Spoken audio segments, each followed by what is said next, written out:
High বন্ধুরা, কেমন আছো সবাই? আশা করি সবাই ভালোই আছো। আবার একটা নতুন ব্লগ তোমাদের সঙ্গে শেয়ার করতে চলে এলাম। আজ বানাবো উত্তাপাম। আসলে লিওর সাউথ ইন্ডিয়ান ফুড খেতে খুব ভালো লাগে। আর যেহেতু এটা খুব হেলদি, তাই আমিও বানিয়ে দিই। আসলে ছোটবেলায় প্রথম বন্ধু মায়েরাই হয়। সেটা সবার ক্ষেত্রেই। মায়েরা যেমন বকলে রাগও হয়, তারপর ভুলে গিয়ে মা ছাড়া চলবেও না। এমনিতেই সন্দীপনকে বাইরে যেতে হয়, বাবাকে শুধু পাই উইকেন্ডে। তাই যত জুলুম মায়ের ওপর। যদিও এই সময় মাতৃত্বের স্বাদ প্রতিটা মুহূর্তে অনুভব করা যায়, সবার ক্ষেত্রেই। চলো, কি করে আমি উত্তাপাম বানালাম তোমাদের সঙ্গে শেয়ার করি। এই টুকরো টুকরো মুহূর্তগুলো তোমাদের সামনে তুলে ধরতে বেশ ভালো লাগে। প্রথমে আমি একটা বোলের মধ্যে ধোসা ব্যাটার নিয়েছি, কিছুই না, বিউলির ডাল আর চাল দিয়ে যে ব্যাটারটা আমরা বানাই, সেই সেই ব্যাটার। প্রথমে ব্যাটারের মধ্যে একটু নুন অ্যাড করে ভালো করে ব্যাটারটা ফেটিয়ে নিতে হবে। ভালো করে ভালো করে ফেটিয়ে নিলে জিনিসটা ফ্লাফি হয়।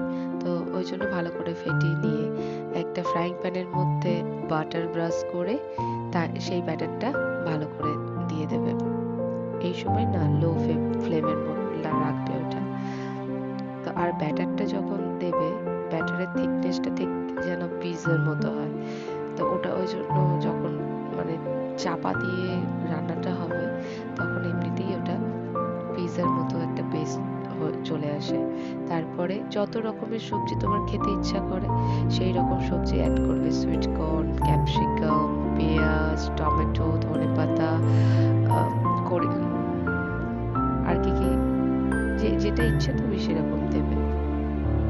তারপরে ওপর থেকে একটু নুন আর সাম্বার মশলা, খুব সিম্পল একটা রেসিপি, তারপর দিয়ে ভালো করে নেড়ে চেড়ে ব্যাটারটার মধ্যে দিয়ে দিতে হবে। ভালো করে এটা মিশিয়ে নিয়ে ওপর থেকে ব্যাটারের উপরে এটা দিয়ে দিতে হবে। এরপর যখন ব্যাটারের উপরে এটা দেবে, তখন ভালো করে স্প্রেড করে, যেন চারিদিকটা সমান হয়, ভালো করে স্প্রেড করে ভালো করে একটু প্রেস করে দেবে। না হলে না, যখন এটা উল্টাবে তখন ওপর দিক থেকে পড়ে যেতে পারে। সেই জন্য একটুখানি প্রেস করে দিলে ওটার মধ্যে আটকে যায়। তো এইভাবে দেওয়ার পরে ওপরে একটু অরিগানো ছড়িয়ে দেবে। অরিগানোটা দিলে বেশ ভালো টেস্ট হয়, গন্ধটাও খুব ভালো হয়। একদম পিৎজা পিৎজা খেতে হয়। তো লিও ওই জন্য খুব ভালোবাসে এটা খেতে। অরিগানো দেওয়া হয় আর এটা আমি পিৎজা অরিগানো ইউজ করলাম। তারপরে একটু বাটার দিয়ে ওপর থেকে ঢাকনা দিয়ে দিতে হবে। প্রায় ৫ মিনিট মতো এইভাবে লো ফ্লেমে রেখে ঢাকনাটা দিতে হবে। তাহলে মেল্ট হয়ে যায় বাটারটা। তারপর এমনি করে উড়িয়ে দিতে হবে। দেখো, পুরো বেসটা একদম পিৎজার মতো দেখতে। আর সত্যিই এটা পিৎজার মতোই খেতে হয়।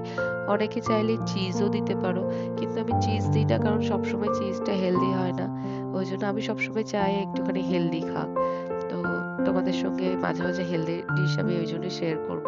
বাচ্চাদের জন্য মেনলি। আমার তো সবকিছু ওকে কিনি, কারণ আমাকে একা থাকতে হয় ম্যাক্সিমাম টাইম। সেই জন্য আমি একটুখানি হেলদি ওয়েতেই খাওয়ানোর চেষ্টা করি, যাতে কিছু না হয়।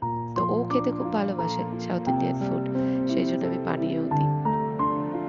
তারপরে এইভাবে কিছুক্ষণ রেখে তারপরে প্লেটিং।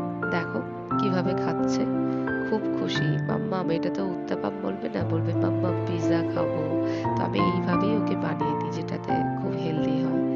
আমি বললাম, কিরে কেমন হয়েছে খেতে, কেমন টেস্ট হয়েছে?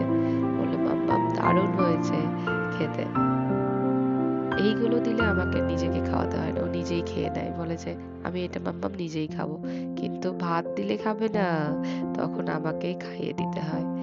আমাকেও সবাই শেয়ার করো করো তোমাদের মাতৃত্বের অনুভূতি কেমন, কিভাবে তোমরা বাচ্চাকে মানুষ করো, কিভাবে সবকিছু হয়। আমাকেও কিছু কিছু জিনিস সাজেশন দিও, যে কিভাবে সবকিছু করতে হয়। কোনো কিছু মনে হলে অবশ্যই কমেন্টে জানিও। আর আজকের মতো টাটা। কেমন লাগলো অবশ্যই জানিও।